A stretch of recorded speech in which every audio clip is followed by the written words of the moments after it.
Good day, everyone. My name is Amzat Olajumoke Officer. I'm a member of Group 1 and we're here to talk about the system development procurement. Under this topic, I'll be talking about the system development life cycle, which is a process that begins with planning and ends with maintenance. So under this system life cycle, there are 7 phases here, which is the planning, the analysis, design, development, testing, implementation, and maintenance. So the first one, which is planning, this is a goal step that defines the business needs and determine whether it is convenient to do. So most organizations are always short of funds and timing. So they can get their funding through 3 methods, which is the contribution to the competitive advantage, the risk management, and the return on the investment. So the second one is analysis. Once the project has been approved to continue, the next step is to analyze it.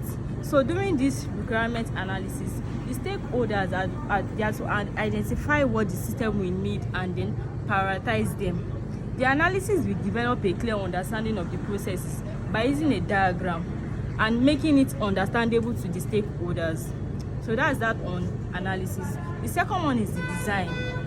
This phase captures all the aspects of how the system components will function together to accomplish the goals using descriptions, models, and diagrams. So the fourth step here is the development, which converts the design into an operational information system. Under the development, we have the system developers that use their own information system to stream work and keep one another informed about the progress and the challenges that they face in that project. So we have the version control software too, that tracks the version of code, and they act like a library when you're checking out.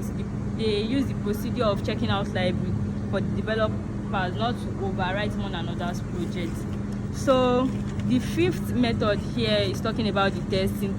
It goes on during the development phases as individual modules are completed.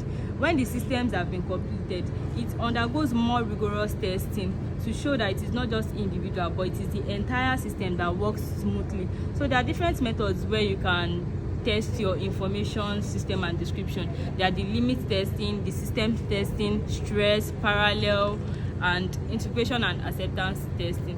So the sixth method here is the implementation. Organizations have several choices about how to implement a new system. There are the parallel implementation, a phased implementation, and a direct implementation. Parallel implementation launches new system while the old one is still running. A very good advantage of this is that they are running the same, the system are processing the same thing. So if the new one is operating properly, they should arrive at the same, the output should be the same. So the parallel is very expensive, so it does not last for a very long period of time. It is always within a short period.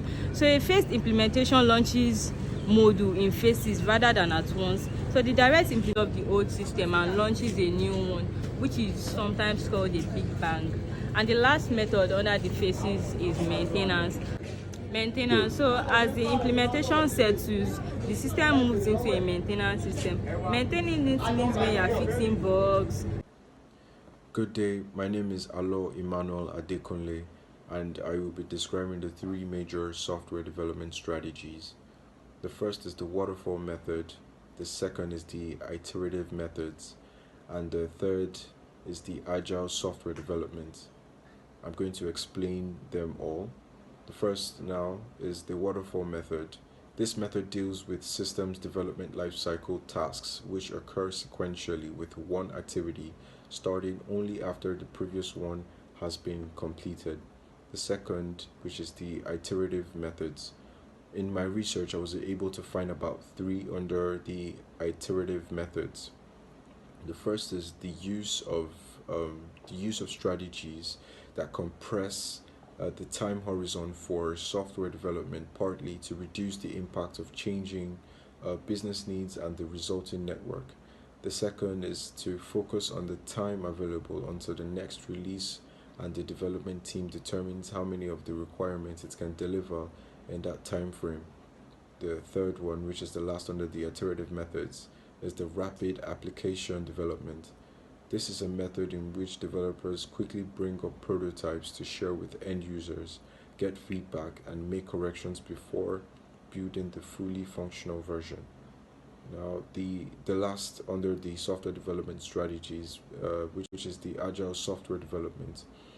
This deals with development strategies involving cohesive teams that include end users and in which many activities occur simultaneously rather than sequentially to accelerate delivery of usable software. Examples are Scrum and Extreme Programming. I'm going to explain Scrum and Extreme Programming. Under Scrum, this is an agile process for software development that relies on tightly knit, cohesive teams that do sprints of 2 to 4 weeks each. The second, which is the extreme programming, this is a team based agile method that features frequent releases of workable software, short time boxes, programmers who work in pairs, and a focus on testing. Thank you. This is all on my research. My name is Brahandi Himane, and I am here to present strategy selection. The strategy selection of software include the adoption, customization, unified procurement, and best of breed. Best of breed approach is the system adopted by some organization in which they procure the best system for each application, regardless of the vendor. My name is Babalola Oladimeji Matthew, and matric number 1702043. And I'm talking about the system development and procurement.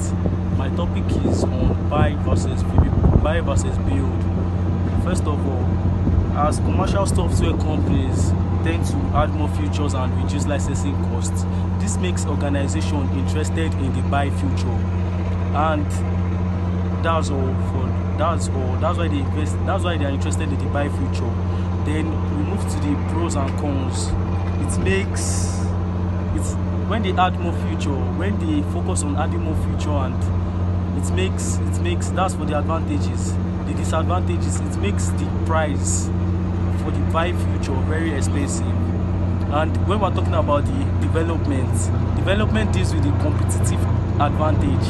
And when in the competitive advantage, the companies tend to focus on what the company need, and the disadvantage for that, the company tend to lose some requirements and features. Now let's go to the RFI and the RFP. The RFI is the request for information, why the RFP is the request for proposal. In the RFI, they tend to request for the information of the company, and when they do this.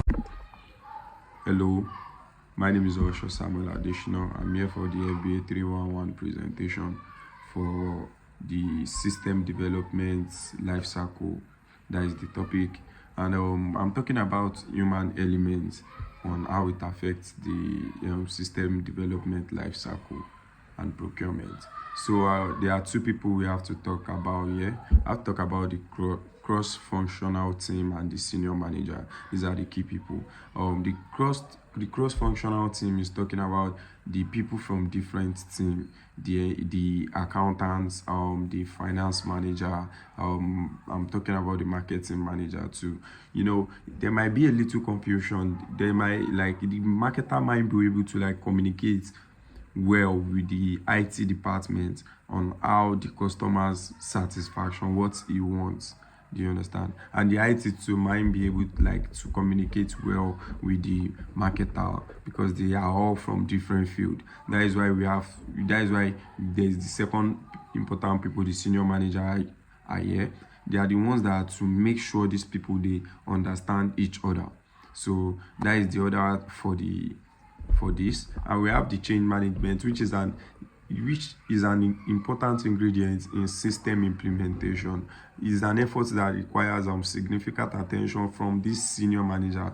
And beyond fully supporting the new system, senior manager can ensure that employees have sufficient training and can also encourage early adopters to help promote the system as influencers.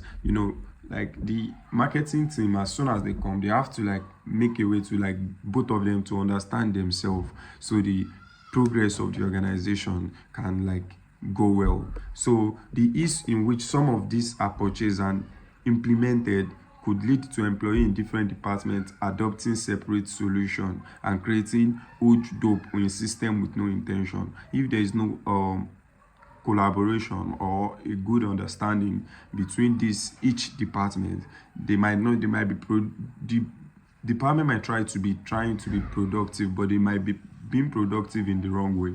Like they won't get what the marketing people need. So that's all about this human element. So I'm gonna go through the summary of what I've been said so far, which is system development life cycle, which have 7 steps, which are planning, analyzing, design, development, testing, implementation, and maintenance. And system development strategies include the waterfall method, which was spoken about earlier, interactive method, and agile method. The choice of software development method depend on the type of project and the organizational structure.